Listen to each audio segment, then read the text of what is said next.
الذي خلق الخلائق بإرادته فتح الأرض بمشيئته ورفع السماء بغير عمد بقدرته الصلاة والسلام على حبيبنا وحبيب ربنا مصطفى مجتبى محمد رسول الله صلى الله عليه وعلى آله وأصحابه وأتباعه صلاة وسلاما كثيرا كثيرا أما بعد فأعوذ بالله من الشيطان الرجيم بسم الله الرحمن الرحيم ومن زحزح عن النار وأدخل الجنة فقد فاز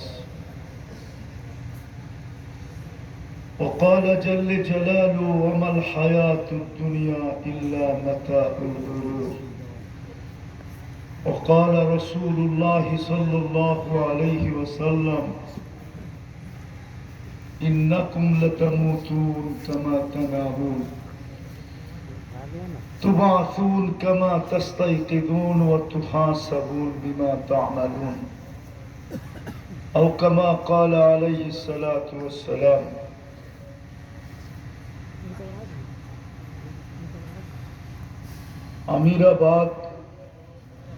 আমিরাবাড়ি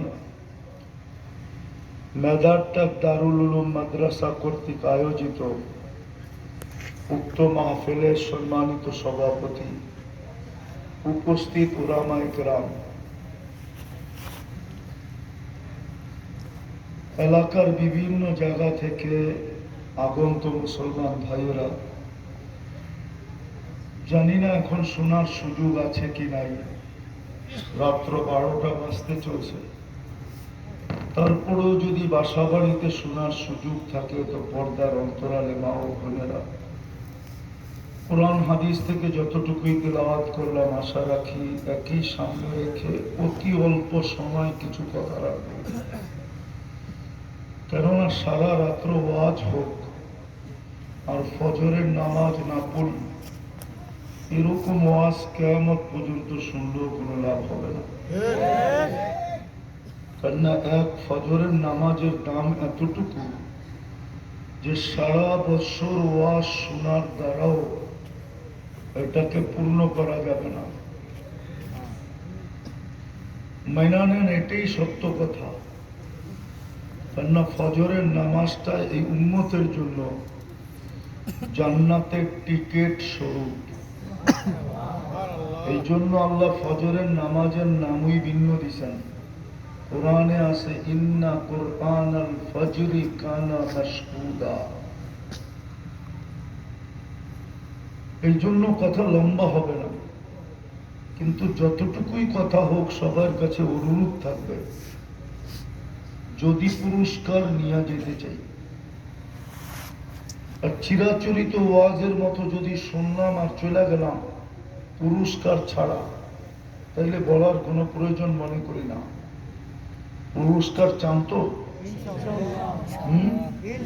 পুরস্কার মাদ্রাসাওয়ালারা দিবে না, কেননা এই অঞ্চলে তবারকের সিস্টেম নেই। অন্য অন্য এলাকায় ওয়াজের পরে তবারকের সিস্টেম আছে, কিন্তু ময়মনসিংহ এলাকায় নাই তবারকের সিস্টেম। আমি জানি না কোথাও আছে কিনা, ঠিক না? কিন্তু পুরস্কারটা দিবে স্বয়ং আল্লাহ। কে দিবে? কে দিবে? আল্লাহ। যত বড় পুরস্কারটাও, ব্যক্তি যত বড় হয় তার দেওয়াটাও তত বড় হয়। তো আল্লাহ প্রথম পুরস্কার দিবে, কিন্তু দুটা শর্তের উপরে দিবে। যতক্ষণ শুনব মনোযোগকে উজাড় করে দিয়ে শুনব।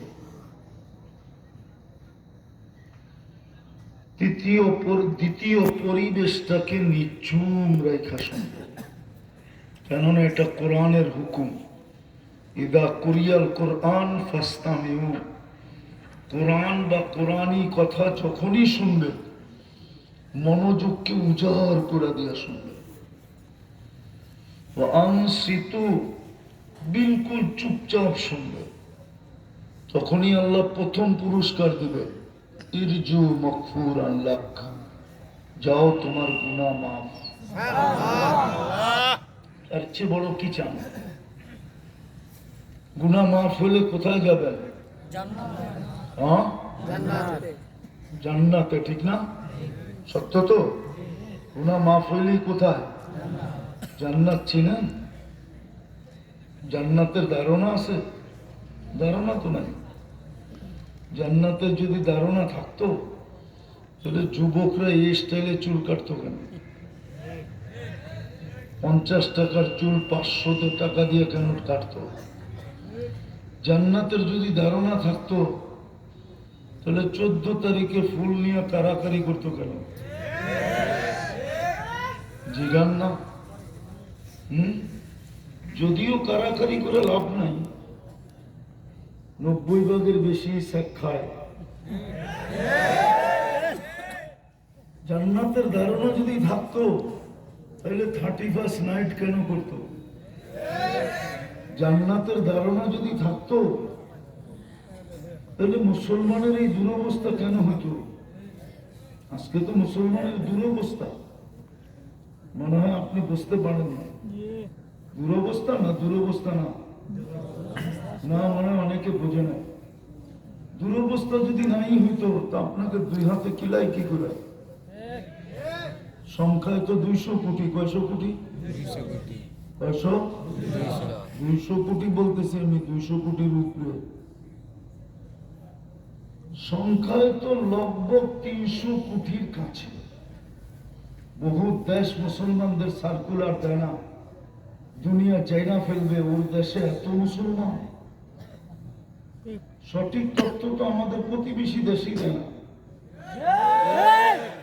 চায়না দেয় না, কোন দেশই দেয় না। শুধু মুসলমান দেশগুলা মিলাই আর একটা সাধারণ ধারণা নিয়ে 200 কোটি। আসলে তো 200 কোটি কেন, 300 কোটির মতো মুসলমান। কিন্তু অতীতে যান, পিছনে যান, পিছনে একটু পিছে তাকাইলে দেখবেন 100 কোটিও ছিল না, 1 কোটিও ছিল না, 1 কোটি। কিন্তু 4 মহাদেশ পায়ের নিচে ছিল।